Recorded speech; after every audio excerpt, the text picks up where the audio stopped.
Então, queridos amigos, que o Mestre Jesus nos envolva na sua paz e na sua luz. Vamos ler hoje o item 8 do livro Caminho, Verdade e Vida, e se intitula esse texto Jesus Veio. Em Paulo aos Filipenses, capítulo 2, versículo 7, está escrito assim: mas aniquilou-se a si mesmo, tomando a forma de servo, fazendo-se semelhante aos homens. Muitos discípulos falam de extremas dificuldades por estabelecer boas obras nos serviços de confraternização evangélica, alegando o estado infeliz de ignorância em que se compraz imensa percentagem de criaturas na Terra. Entretanto, tais reclamações não são justas. Para executar sua divina missão de amor, Jesus não contou com a colaboração imediata de espíritos aperfeiçoados e compreensivos, e sim, aniquilou-se a si mesmo, tomando a forma de servo, fazendo-se semelhante aos homens.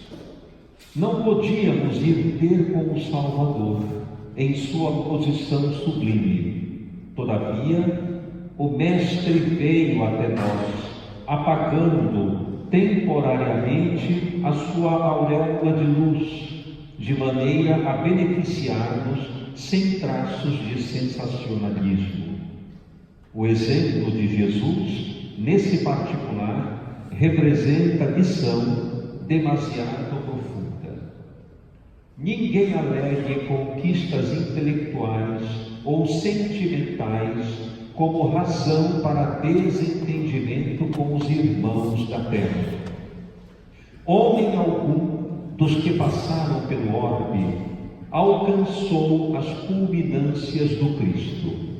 No entanto, vemo-lo à mesa dos pecadores, dirigindo-se fraternalmente a meretrizes, ministrando seu derradeiro testemunho entre ladrões. Se teu próximo não pode alçar-se ao plano espiritual em que te encontras, podes ir ao encontro dele, para o bom serviço da fraternidade e da iluminação, sem aparatos que lhe ofendam a inferioridade. Recorda a demonstração do Mestre Divino. Para vir até nós, aniquilou-se a si próprio, ingressando no mundo como filho sem berço e ausentando-se do trabalho glorioso como servo crucificado.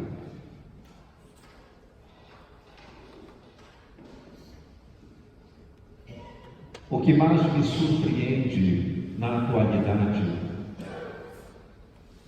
é que nós, criaturas humanas, não precisamos mais nos aniquilar a fim de compreendermos uns aos outros. Não precisamos mais deixar o mundo como criaturas crucificadas. Nós não precisamos mais sofrer demasiadamente para nos entendermos. Nós podemos simplesmente nos amar. O exemplo de Jesus é impressionante se nós levarmos a sua vinda neste planeta a uma reflexão muito cuidadosa, muito sincera. É algo impressionante. Uma criatura responsável pela organização, confecção, elaboração e desenvolvimento do planeta Terra. Como está propriamente escrito no Evangelho de João, ele já existia antes do mundo, isto é, já era um ser de hierarquia altamente significante, muito antes da formação deste planeta.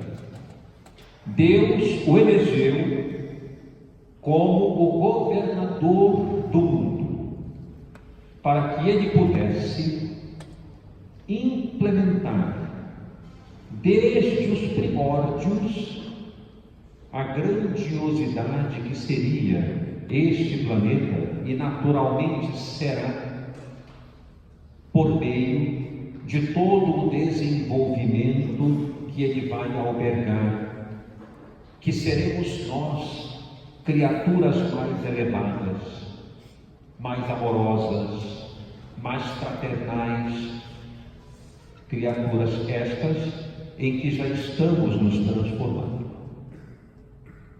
Mas ele veio numa condição totalmente inusitada, porque a rigor ele não precisaria efetivamente estar aqui.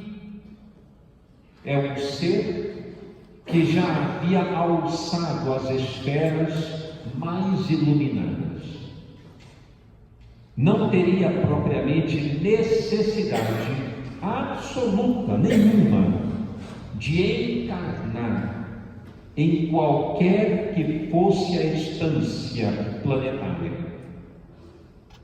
e tomou a decisão de vir. Mais curioso ainda, de vir entre nós, criaturas ainda brutais, irresponsáveis, rudes, imaturas. Mas foi por nós que ele veio. Ele veio para nos acalentar a alma, para diminuir o nosso sofrimento, para afugentar a nossa ignorância. Veio por amor, sabendo tudo aquilo pelo qual iria passar. Ao chegar aqui, ele já sabia que nós o rejeitaríamos. Ele já sabia que nós não ouviríamos de forma adequada a sua mensagem. Ele também já sabia que nós não prestaríamos atenção qualquer ao seu comportamento afetuoso. Mesmo assim, ele veio. Ao chegar aqui, bateu na porta das criaturas para que tivesse dignidade no nascimento, e ninguém abriu a porta. Para que ele pudesse se recostar do frio ao nascer, só conseguiu um punhado de palha, nada mais. Em toda a sua trajetória, foi rudemente discriminado, desde Nazaré, quando, ao pregar a mensagem que havia trazido, as criaturas que lá moravam e que o conheciam desde a infância, riam dele e diziam: mas este não é o filho de José? Este não é o filho do carpinteiro? Como pode falar todas essas coisas? E desde os seus primórdios de pregação e de anunciação do reino, foi criticado, ridicularizado e banido. Foi obrigado a deixar Nazaré, porque as pessoas não lhe davam atenção. Foi para Cafarnaum, e ali estabeleceu o seu ministério, na pobreza da casa de Simão, o conhecido Pedro, ou no fundo, no nome correto, a pedra do cristianismo. E ali então lançou às margens do lago de Genezaré, o maior poema que se conhece a respeito do comportamento humano para todo sempre, o Sermão do Monte. Deixou um verdadeiro tratado de luz para que nós pudéssemos nortear a nossa existência. E nós não aceitamos, nós não compreendemos. Ele concluiu a sua jornada crucificado, sem merecer, sem ter uma dívida, sem ter qualquer coisa que se pudesse lançar contra ele, ardilosamente incriminado. Não disse uma palavra, nunca se queixou. Às vésperas de ser preso e crucificado, trabalhou continuamente por todos nós. Concluiu aquele momento através de uma grande ceia, na semana de Páscoa, onde, partindo o pão e dividindo o vinho, celebrou com 12 discípulos o momento crucial de uma trajetória posterior, onde a luz divina pairaria em toda a humanidade, séculos depois, como hoje está acontecendo, por meio da doutrina espírita, que veio corroborar todas as suas afirmações.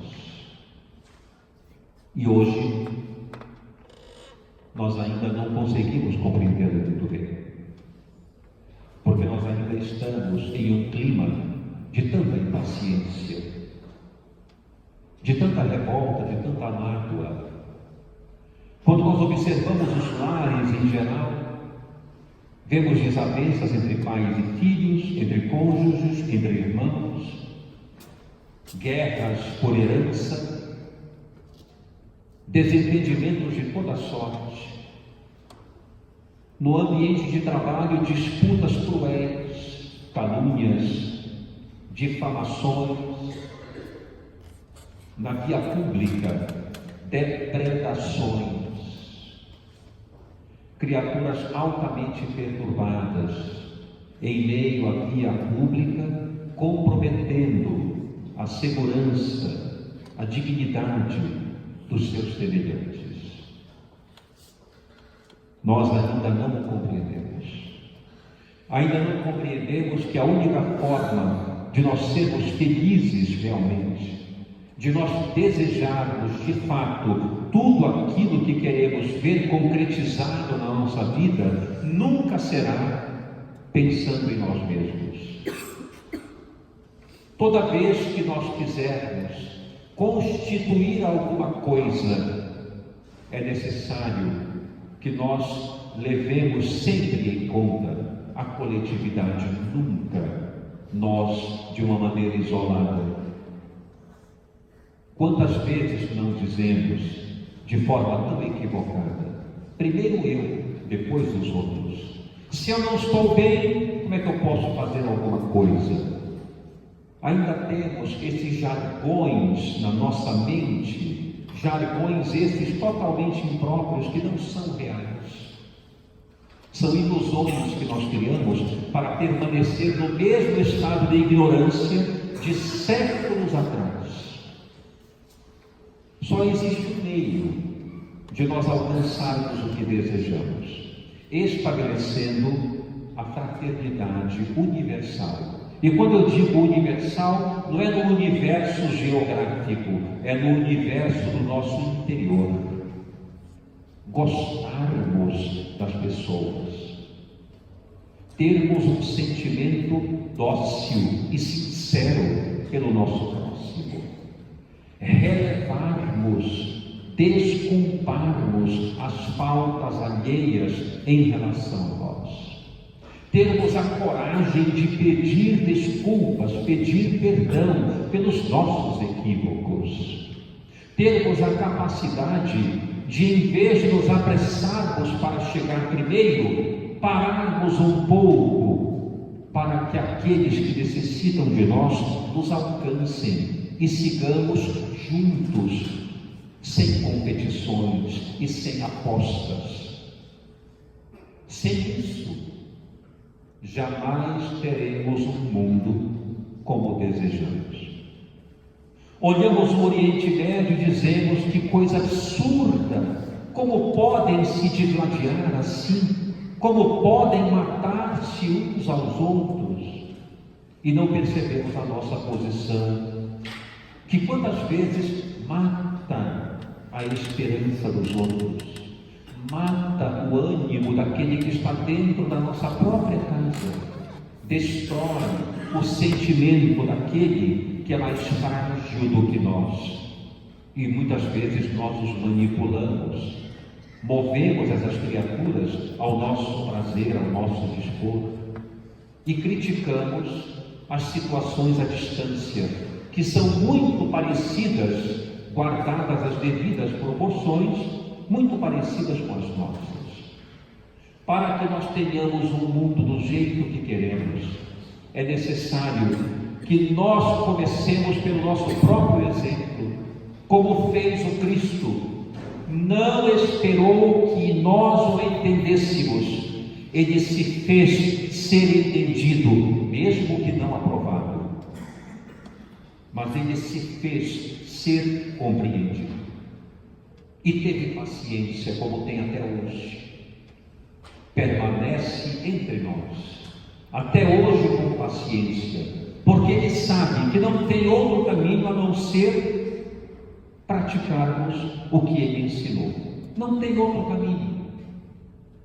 A única coisa que pode acontecer é nós retardarmos esse caminho sofrendo. É uma escolha nossa. Ou nós nos adiantamos e aplicamos o amor, ou nós retardamos isso e continuamos sofrendo ao longo das reencarnações. É uma questão de escolha, mas nós vamos chegar exatamente aonde ele quer.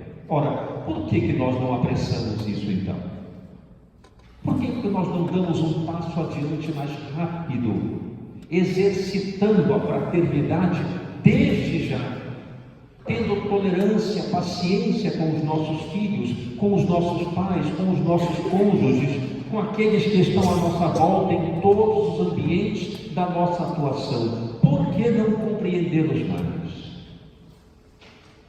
E aí vem às vezes uma colocação muito importante, que é assim: mas e se eles não me compreenderem? É justo que eu compreenda, que eu me submeta, que eu desculpe, que eu perdoe, sem receber isso? Isso é justo? Se Jesus respondesse isso, certamente ele diria, com base no seu Evangelho, que isso é muito justo. Porque nenhuma decisão, nenhuma escolha pode ser baseada naquilo que vão nos proporcionar. Toda decisão e toda escolha deve ser baseada na criatura lúcida. Toda decisão e toda escolha deve ser baseada naquilo que é útil e bom fazer simplesmente. Se vamos receber, se vamos compreender, isso não é importante. Não tem valor. Porque, como diz o próprio Cristo, não é impuro o que entra pela boca. Impuro é o que pode sair dela. Isto é, nós não devemos nos preocupar com o que fazem conosco. Devemos nos preocupar com o que fazemos aos outros. Porque com o que fazem conosco, nós não responderemos. Mas o que nós fazemos, isso nós responderemos de forma integral. Se agirmos bem, colheremos o bem. Se não agirmos tão bem, teremos um preço a pagar. Mas o que fazem conosco não nos diz respeito. Diz respeito a quem fez Então, impuro não é o que vem, é o que sai de nós. Por que vamos nos preocupar então em esperar alguma coisa? Muito melhor é dar, muito melhor é servir, é contribuir, porque assim nós olhamos para nós no fim do dia e dizemos: que maravilha, eu estou progredindo, meu comportamento está saudável, eu já posso ser feliz, porque eu olho para mim e não tenho do que sentir vergonha. É esse que é o patrimônio mais importante. O resto é tolice. O resto é de menos importância. Então, lembremos de Jesus na hora das nossas decisões, na hora dos nossos diálogos, na hora das dificuldades, na hora dos relacionamentos difíceis. Lembremos de Jesus. O que ele faria? Ele revidaria o golpe? Ele faria conforme fazem com ele? Ele agiria na mesma proporção violenta? Ele ofenderia? O que é que ele faria? Essa pergunta deve estar na nossa mente, para que nós possamos nortear o nosso comportamento com base em como ele agiu. Porque se fizermos isso, daremos um salto de progresso muito grande com a prática contínua deste exercício de fazer, dentro do possível, é claro, conforme ele fazia. Então pensemos nisso e coloquemos em prática esse exercício fundamental da fraternidade dentro de nós, lançando para fora as luzes de um comportamento sadio que vai movimentar outras pessoas a fazer a mesma coisa. Em resumo, o bem desarma completamente o mal.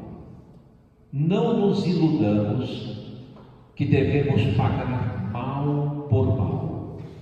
Isso ficou para Moisés, em meio àquele povo rude, ignorante e primitivo, que precisava de ordens, de imperativos para obedecer. Nós não precisamos mais obedecer. Hoje nós somos convidados pelo Cristo a amar.